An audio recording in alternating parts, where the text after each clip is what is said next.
Olá, eu sou o pastor Alexandre de Neiva, sou pastor da Segunda Igreja Batista em Pouso Alegre, e você está assistindo uma série de lições de escola bíblica dominical de forma condensada, resumida, que eu deixo gravadas, né, para esse período de festas de final de ano e mês de janeiro, onde nós não temos escola bíblica dominical presencial aqui na igreja.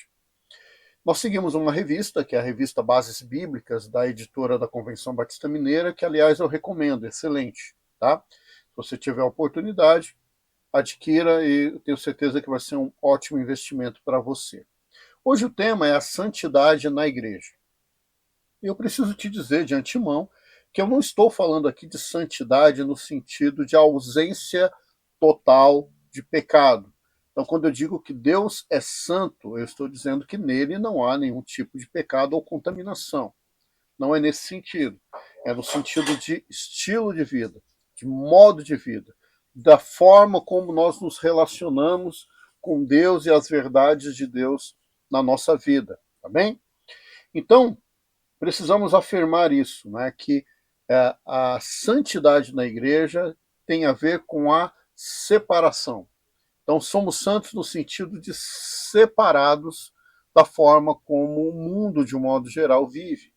Nós somos santos no sentido de que nós deixamos de lado a forma do mundo secular de viver para viver de uma outra maneira segundo a vontade de Deus. É nesse sentido, tá bem? E a gente pode abordar aí a questão da santidade de três maneiras diferentes.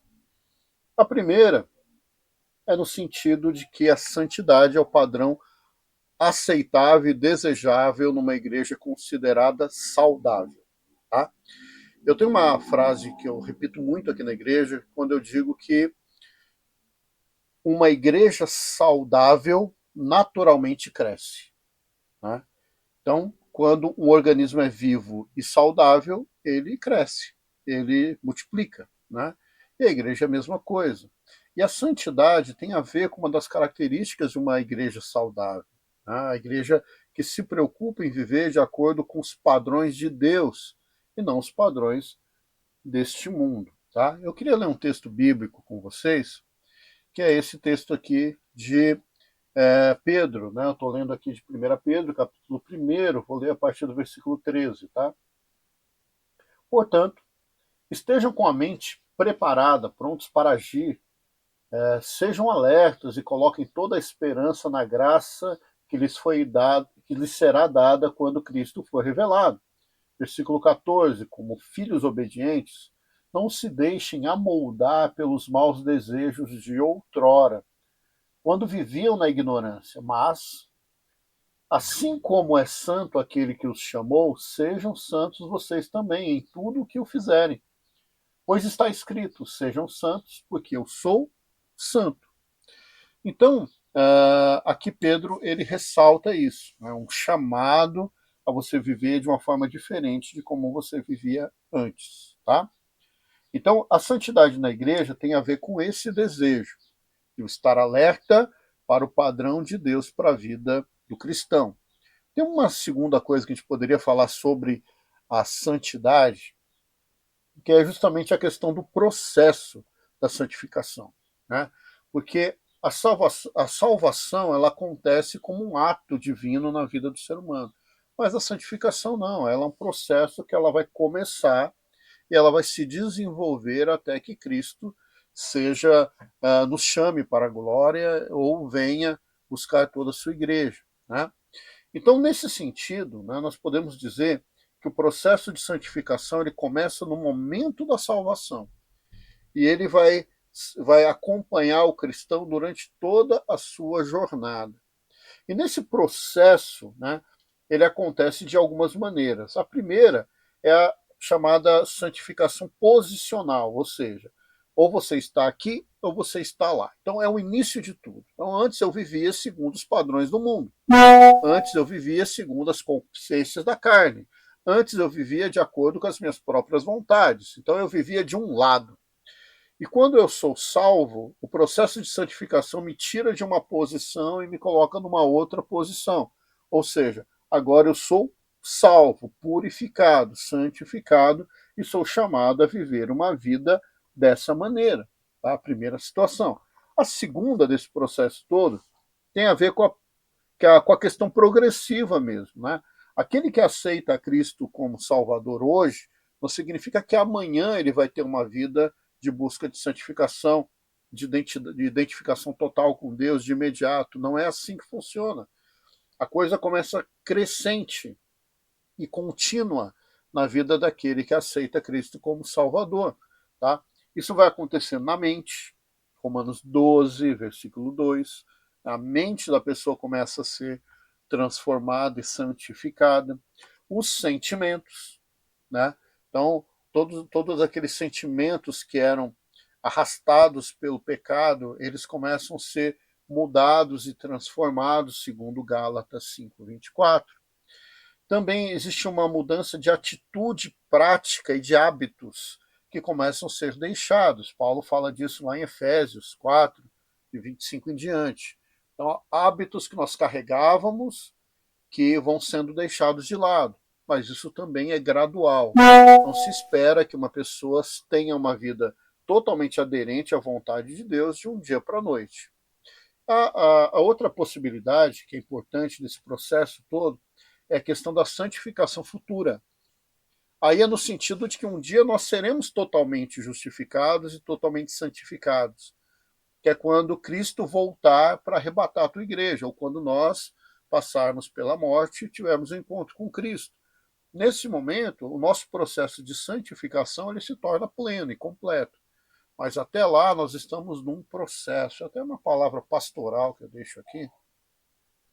Quando você está num nível nesse processo de santificação, você nunca pode olhar para quem está iniciando e colocar um peso maior sobre essa pessoa.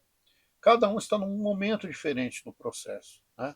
E Deus, ele sabe das nossas dificuldades, das nossas limitações, e ele tem misericórdia de todos aqueles que ele chama.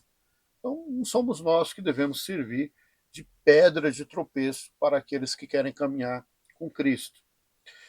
Terceira coisa que nós podemos falar sobre a questão da santificação na igreja é a dimensão que isso tem na questão familiar. Né? Note, né? Quando é resgatado o texto do Antigo Testamento, sede santos, como eu sou santo, Deus dizendo, né? Ou seja, eu estou separado de toda impureza, eu quero que vocês estejam separados de toda impureza. Ali é uma relação de pai com filho, né? Onde o pai ele é o exemplo e ele quer que o filho siga esse exemplo. Existem atributos morais de Deus que Deus é e ele quer que nós, como filhos, nós sejamos também. Então Deus é bom, Deus é misericordioso, Deus é amoroso, Deus é justo, Deus ele é misericordioso, não sei se eu acabei já falando isso, mas e ele quer que a gente tenha esses mesmos atributos na nossa, obviamente limitados à nossa capacidade, mas ele quer isso dos seus filhos.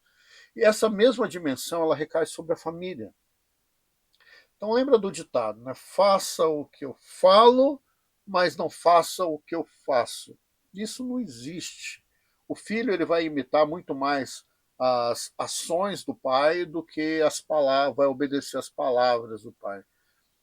Quando a gente pensa em santidade, pensa nas famílias, a gente precisa entender que você que é pai, você que é mãe, você que é um irmão mais velho que tem influência sobre os seus outros irmãos, você que é avó, avô e cria os seus netos, você tem uma responsabilidade de mostrar na tua vida o que é viver separado da iniquidade, o que é viver separado das práticas mundanas, porque todos aqueles que te amam e que te olham como exemplo, eles vão imitar o que você faz.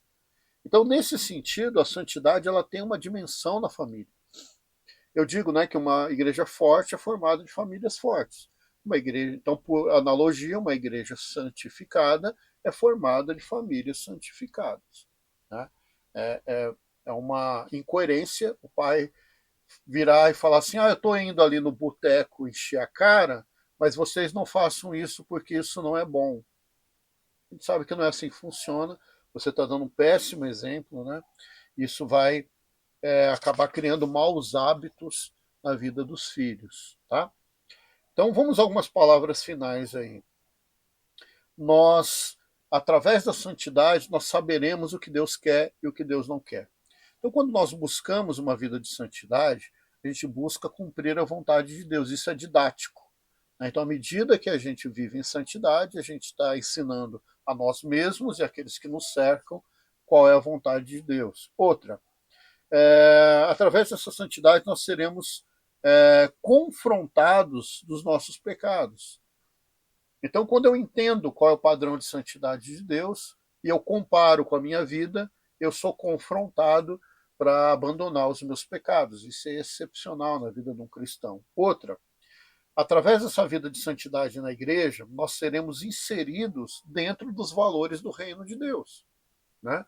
Então você vai não só abandonar os valores carnais, mundanos, mas também você vai ser inserido nos valores do reino de Deus, né? Outra coisa importante, a santidade, né, através da santidade, nós recebemos, né, essa fé salvadora por meio da graça de Jesus. Quando nós buscamos a santidade, mais nós compreendemos o que é a vontade de Deus, mais nós compreendemos quem é Deus. Muitas vezes a pessoa ela começa como religioso e nessa busca real da santidade ela começa a entender de fato quem é Deus, e de um religioso vazio ele possa ser um conhecedor de quem é Deus e ele tem um encontro verdadeiro com Deus, tá? Deixa eu explicar bem isso. A pessoa não precisa se transformar primeiro, regenerar, não precisa se santificar primeiro para depois ser salvo. Eu não preciso que ele deixe o vício para depois ele ser salvo. Não. Ele é salvo como ele está. Mas muitas vezes a pessoa se achega à igreja pela religião. E essa busca da santidade leva ele a compreender quem é Deus, ele tem um encontro verdadeiro com Deus. E para terminar, né, famílias santificadas, restauradas, que vivem de acordo com o padrão de Deus, são mais abençoadas e também abençoam a igreja. É muito assunto, esse merecia pelo menos uns 20, 30 minutos aí, mas espero que Deus complete essa palavra no teu coração, tá bem? Deus abençoe.